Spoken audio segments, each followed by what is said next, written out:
Lors de ce webinaire, je vais pouvoir apporter un certain nombre d'éléments.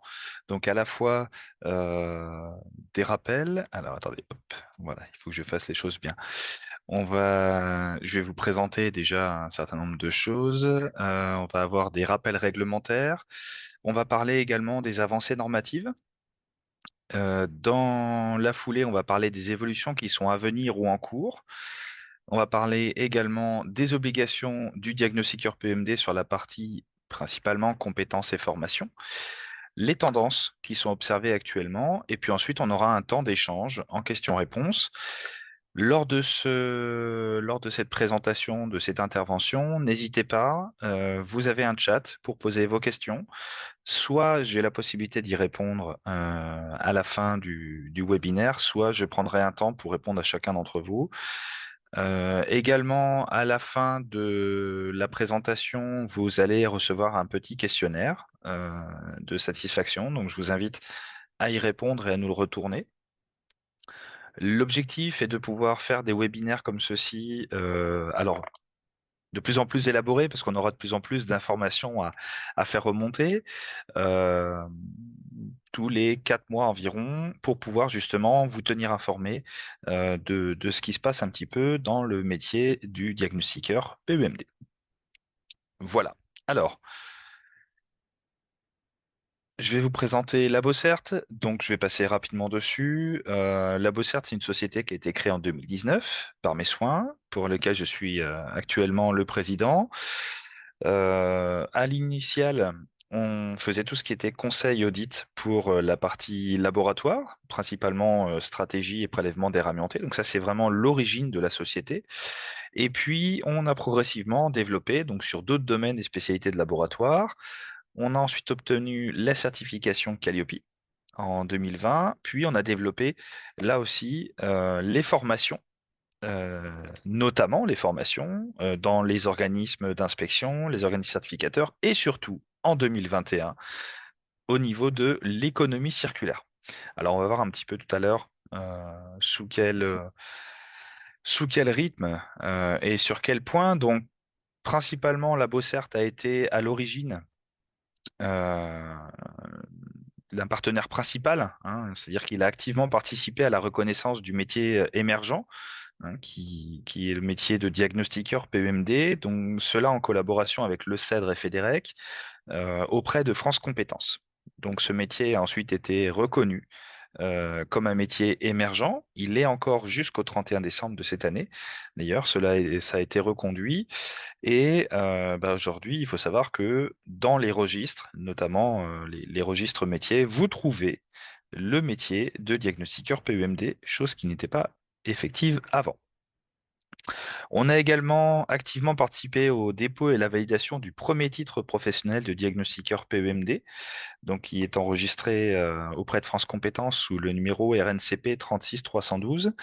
Donc on a été les premiers. C'est un titre, alors on va pas rentrer dans le détail forcément, mais c'est un titre qui se déroule selon les 4 étapes du diagnostic, à savoir la préparation en amont, tout ce qui est partie études documentaires, études de plan par exemple, la deuxième partie qui est la réalisation, la troisième qui est le rapport et la quatrième qui est la restitution et tout ce qui comporte, on va dire, la partie transmission des informations collectées. Voilà. Ensuite, il faut savoir qu'aujourd'hui, on est le leader français sur la formation au diagnostic PEMD. On a actuellement un petit peu plus de 150 apprenants depuis mars 2021. Il faut savoir que ces formations, on va le voir tout à l'heure, se déroulent sous 2 formats. Et aujourd'hui, nous sommes l'organisme qui avons formé le plus de personnes en France. On participe également activement au développement de la branche professionnelle, donc à la fois en France et en Europe, au travers d'un certain nombre d'actions, notamment au travers de groupes de travail qui sont constitués, qui sont en train de se structurer un petit peu avec les organisations syndicales et la Fédération du recyclage notamment, mais aussi il y a un groupe de travail qui est en train de se constituer avec en plus la DHUP, enfin le raccordement, on va dire un petit peu à la DHUP, le côté transmission et discussion des informations sur le métier, mais également les éco-organismes. Donc ça, c'est quelque chose qui est en train de se mettre en place. On observe une structuration un petit peu de toutes ces organisations, un rapprochement, et puis on commence à travailler en commun. Donc, c'est tout à fait dans le sens de ce qui est à réaliser hein, quand on crée un nouveau métier, c'est de faire travailler l'ensemble des acteurs, les uns par rapport aux autres et les uns pour les autres. Voilà. Donc, pour ma part, ah oui, la petite photo qui apparaît en plus.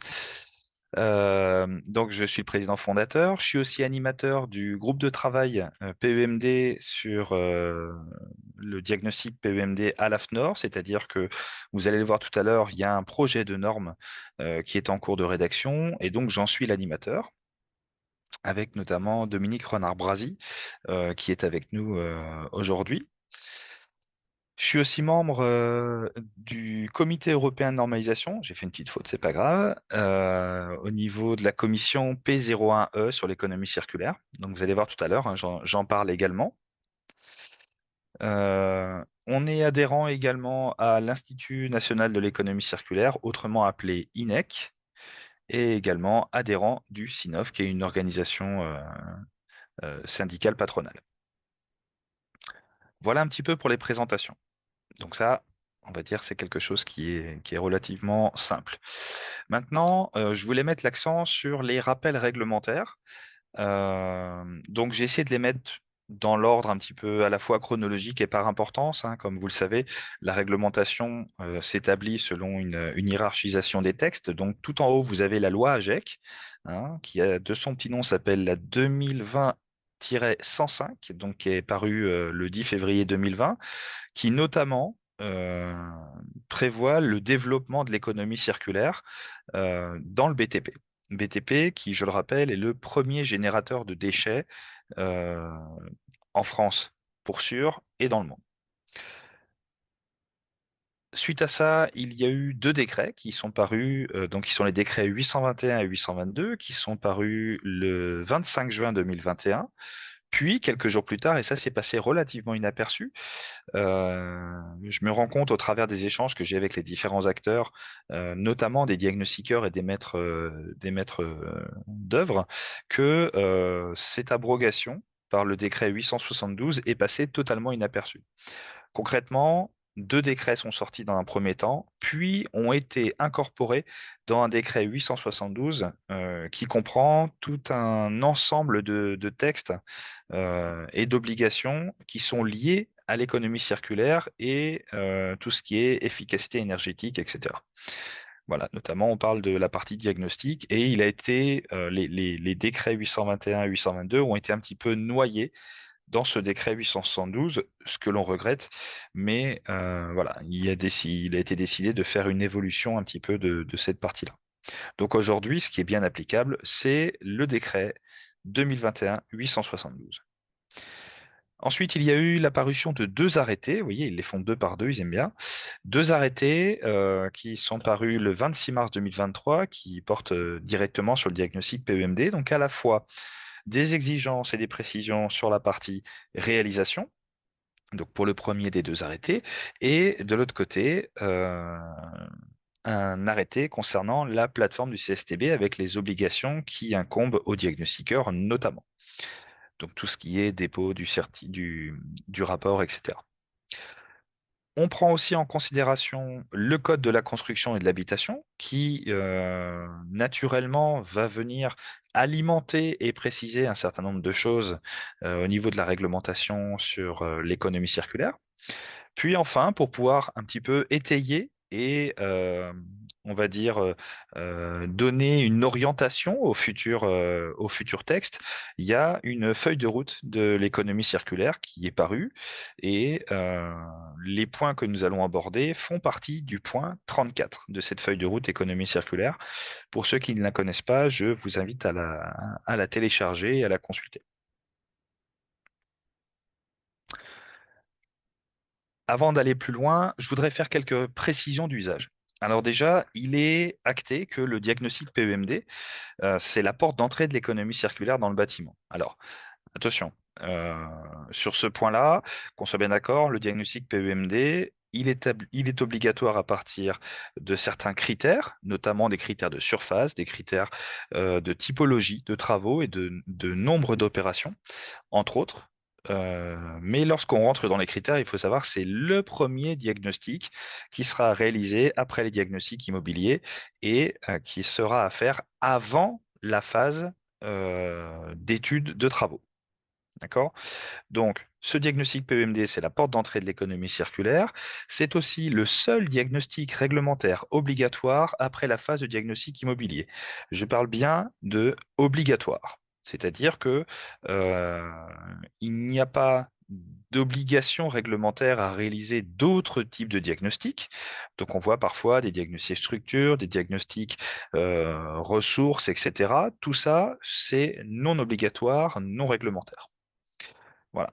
Et puis enfin, le troisième point que je voulais mettre en avant, et on le verra tout à l'heure, c'est l'émission d'un rapport complet qui devra être fourni aux donneurs d'ordre.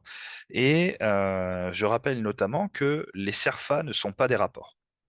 Donc là, c'est un petit peu la casquette AFNOR qui parle, hein. Il y a eu beaucoup de dépôts de diagnostics PEMD sur la plateforme CSTB notamment, qui en fait étaient des CERFA qui ont été déposés. Parce que je vous rappelle que euh, la plateforme a subi des évolutions et dans ses premières versions, vous ne pouviez déposer euh, les PDF parce que la partie dépôt en direct n'était pas optimale, n'était pas optimisée. Donc, il y a beaucoup de diagnostiqueurs qui ont fait déposer des CERFA. Donc, je rappelle que les CERFA ne sont pas des rapports. Je vous ai mis en dessous un petit schéma. Donc, on parle bien du diagnostic immobilier, donc tout ce qui est amiante, plomb, termites, etc. Tous ceux qui peuvent être obligatoires ou non, vers le diagnostic PEMD, donc qui est dans la phase avant travaux. D'accord? On commence la partie travaux une fois que ce diagnostic PEMD est livré. Donc, qui dit travaux dit notamment travaux de réhabilitation ou de déconstruction.